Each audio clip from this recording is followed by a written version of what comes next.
I need to ask this question. Why is it that the people who build Nigeria can barely survive in the country? Why? The teachers who educate us, educate our children, the doctors who save lives, the engineers who build our roads, the researchers who are busy searching for solutions, the farmers who feed millions. Why do these people struggle while attention has become more valuable than contribution? I'll tell you why. It's because somewhere along the line, Nigeria stopped rewarding value and started rewarding visibility. And that is why Nigeria is sinking. Not because we lack talent, not because we lack intelligence, but because we have forgotten who deserves our respect. Not long ago, I watched an interview of a man, a physics teacher.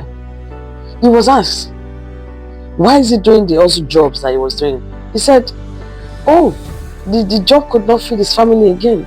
So he had to look for something that would provide food on the table for his family.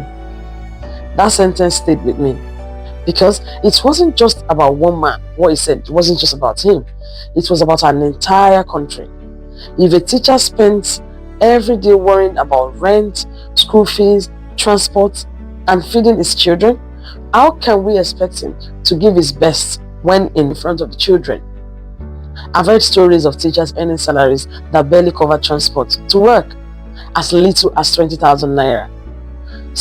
That is what people earn in an entire month. Something someone in the UK can earn within an hour. If you don't believe me, don't argue.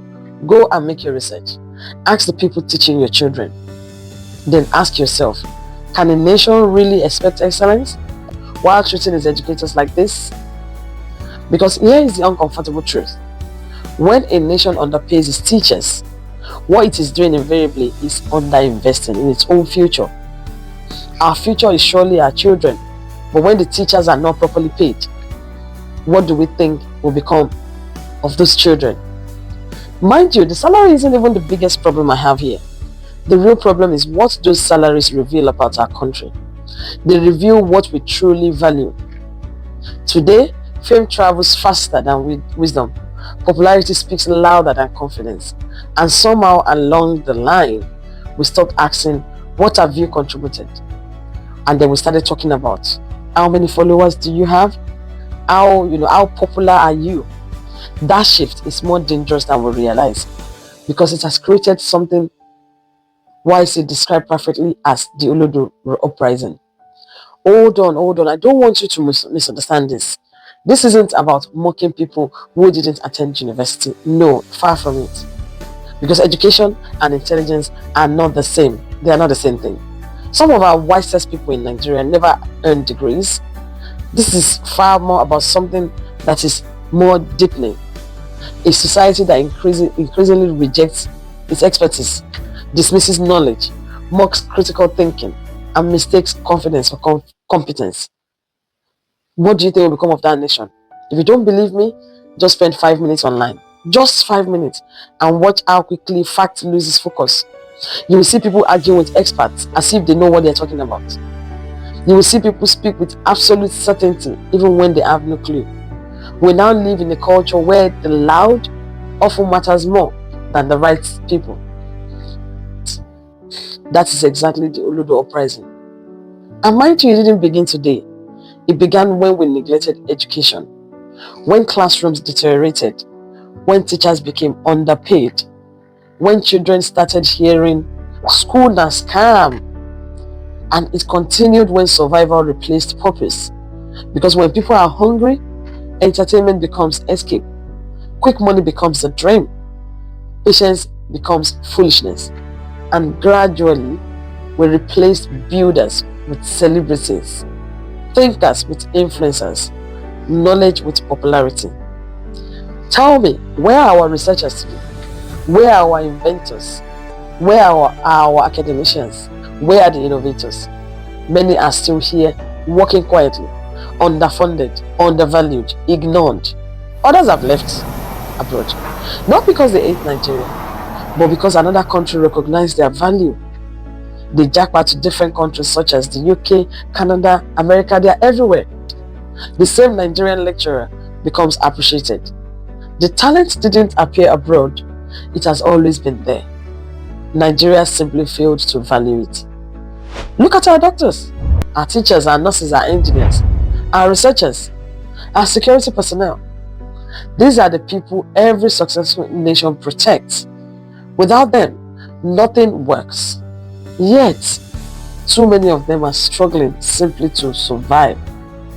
Think about our researchers, the people trying to solve malaria, the people we run to when the chips are down, the people that are meant to bring ideas to improve our culture, our agriculture, our healthcare, our electricities, buildings, industries. What do we give them? Little funding, poor laboratories, broken infrastructures, very little support. Then we wonder why innovation comes from countries like China and what have you. It's because we have continued to produce graduates without discoveries. Look at the countries we admire today. Look at what they invest their money in. Education, research, healthcare, innovation, science, technology, security. Because they understand one thing. You cannot build a first-class country with a third-class priorities. If we continue rewarding attention more than competence, popularity more than character, noise more than knowledge, Nigeria will continue to decline, because no nation rises above when its brightest minds are being ignored and its loudest voices become its greatest influence. So, if you're staying with me to this stage, it means that there's something in you who still believe we can make a change. What do we now need to start to do? We fund research rigorously. We respect competence. We celebrate people who solve problems, not just people who command attention. Because when children start admiring teachers, scientists, engineers, doctors, and innovators as much as celebrities, Nigeria will begin to change. Nigeria is not short of talent. I hope you know that. Look at Nigerians around the world, how they are excellently doing well in engineering, technology, research, business, academia. They excel wherever opportunity exists. The talent was never the problem of this country. The environment is. A nation rises when it rewards those that build, and it declines when it rewards those who merely attract attention. If Nigeria must rise again, we must restore honor to the people who quietly build this country alive. The teachers, the doctors, the nurses, the engineers, the researchers, the security officers, the farmers, the builders. Because nations are not sustained by the loudest voices. They are sustained by the people who solve their hardest questions.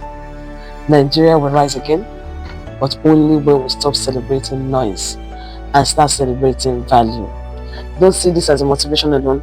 See it as an action plan to take forward. And by the time you do your bit, I do my bit, then we'll be able to take Nigeria to that promised land. God bless you. My name remains Dr. Ayo, Dray Reflects. I'll see you in my next episode. Thank you.